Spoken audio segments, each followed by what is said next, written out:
today in this session we'll discuss equilibrium of demand and supply or market equilibrium. Market equilibrium or equilibrium of demand and supply. Now, for understanding this topic, we'll go through it through different parts. First, we'll address the question, what is equilibrium? Okay, then we'll go through the market equilibrium, demand and supply schedule. Then we'll go through market equilibrium, demand and supply graph. So when I will discuss the market equilibrium schedule and graph, that time we'll go through one very good example also. And through this, we'll be understanding the equilibrium of demand and supply. Now, to start with this, like after a detailed analysis of demand and supply, all of you are now in a position to understand market dynamics. So far, all of you have understood how price affect demand and supply. But with this knowledge, one cannot explain how price is determined. Till now, price have been assumed to be given. We have assumed the price is already given. Now, we'll elaborate on how price is determined in the market by interaction of demand and supply. Taking the market demand curve and the market supply curve, we try to strike an equilibrium price where both the players means that is consumer on one hand and the producer on the other hand are satisfied. Market equilibrium also implies that there is neither excess demand nor excess supply. Okay, so this is basically the introduction of today's session. Now we'll go through the in-depth of it. In-depth of it means we'll discuss what is market equilibrium. Okay, now to get the answer more precisely or simply, I will tell that equilibrium is the state in which market supply and market demand balance each other. And as a result, price become stable. Generally, an oversupply of goods or service causes price go down. What I said, that generally oversupply. See, here we'll study the law of supply, law of demand also. Generally, what happens when there is a oversupply of goods or service, price basically goes down. And with the result of that, demand increases. This balancing effect of supply and demand result in a state of equilibrium. Now, precisely again, I am repeating what is equilibrium. Like what I said, that equilibrium is a state or a position or is a point where market supply and market demand balance each other, and as a result of that, price become stable. Now we will understand this through the market supply and demand schedule and market demand and supply graph. There we will go through one example also. Now, to make it more and more simple, like for understanding equilibrium, simply in one sentence, we can say the equilibrium price, I repeat, the equilibrium price is where the price of goods matches demand. I repeat again, the equilibrium price is where the supply of goods matches demand. So that we'll see through a market supply and demand schedule, and through also a market demand and supply graph. Now, what I'll do, I'll share the screen. I'll share the screen with you, and there we'll go through the example.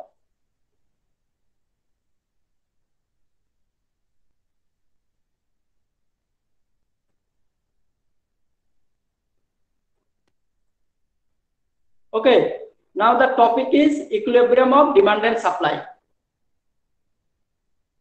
So there we have discussed what is market equilibrium. Okay, and with a brief introduction, now we'll go through this equilibrium of demand and supply schedule. What I earlier said, that market equilibrium, demand and supply schedule. Okay, so now see, here we are taking example of a coffee shop. What I said, coffee shop. Now, in this coffee shop, we'll assume price and the quantity of supply and quantity of demand also. Quantity of cup of coffee supplied in a month and quantity of the cup of coffee demand in a particular month. Okay, now like price, this side you can see price. So when the per cup coffee price is rupees 15, you can see 15 below the price, then in that case supply in a month was 10,000 cups. It is in thousand. Here you see 3 zeros are there, so here we need to consider, in thousand. So at rupees 15 price, supply was 10,000 cup in a month, and with this supply, market demand was 50,000 cup in a month. 50,000 cups in a month. Then second, the coffee shop owner have increased the price as there is a demand. So coffee shop owner have increased the price. So increase the price by 5 rupees, it came to 20. Now when price increased, vis-a-vis supply also increased, that came to 15,000 cups in a month. Because according to the law of supply, what we know, when price increase, supply increase. Okay. Now in case of demand, what is happening? Demand is reducing. As the price increase, demand from 50,000 cups in a month, it came down to 40,000. 40,000 cups in a month.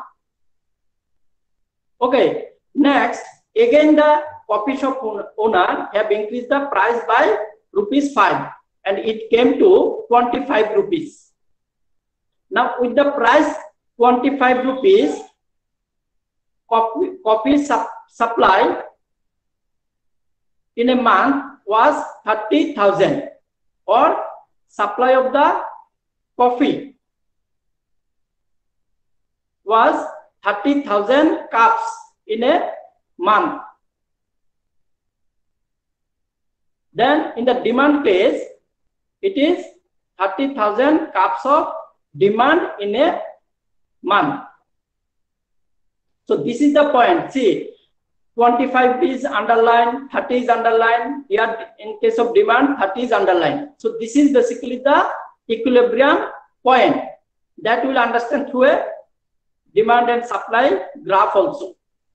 So here demand and supply are matching or meeting with each other, and as a result of this, price becoming stable, that is 25 rupees per cup of tea. Okay, and at this 25 rupees per cup of coffee, monthly supply of the coffee is considered 30,000 cups. Then demand also 30,000 cups in a month. Now again price increase, then we will not go through that, because here we are understanding the equilibrium of demand and supply schedule. Okay, so with the price 25 rupees, supply and demand are meeting with each other or matching, and price will be stable at rupees 25. Now again, see, if the price increase to 30, then supply increase but demand decrease. You see, demand came to 15. Then if again price increase, then supply increases by 70,000 cups in a month, but the demand decreased to 10,000 only. Okay, so this is basically related to the axis, like what I was telling, like if the price increase, okay, you can see in the table, like if the price come to 30, demand, supply increases, that is 45,000 cups per month. In that case, demand reduces. Okay, if price increase more, then supply increase, but thus demand reduce very hugely. Okay, now here main we need to understand that how basically demand and supply reach to a equilibrium, which is also known as market equilibrium. So next we will go through a demand and supply equilibrium graph. Okay, so this is the basically equilibrium of demand and supply graph. Okay, and it is also known as market equilibrium. Now see, y-axis represent the price, and x-axis represent the quantity. Now with the price 25, we have seen quantity supplied was 30,000 cups of coffee in a month, and at this point, E is the equilibrium point. Now here S is the supply curve, and D is the demand curve, and supply and demand are matching, or becoming balanced at point E. So we can say at the point E, demand and supply are at equilibrium point, or we can say this E is the market equilibrium point. So again, if we go through the theory, what I said that till now, you have understand different, parts of the different points of the demand and supply analysis. Now through this session, you are understanding the equilibrium of demand and supply. So equilibrium of demand and supply state that when market demand and market supply matches with each other, as a result of that, price become stable. Okay, now if we go back again, now see, like when the price is increasing, supply also was increasing, but vis-a-vis demand was decreasing. So these all are supporting the law of supply and law of demand. Okay, now thank you everybody for attending the today's session. In this today's session, we have discussed the equilibrium of demand and supply. So there we have discussed what is market equilibrium. Then we have discussed the equilibrium of demand and supply schedule, and we have also discussed equilibrium of demand and supply graph with an example of the coffee.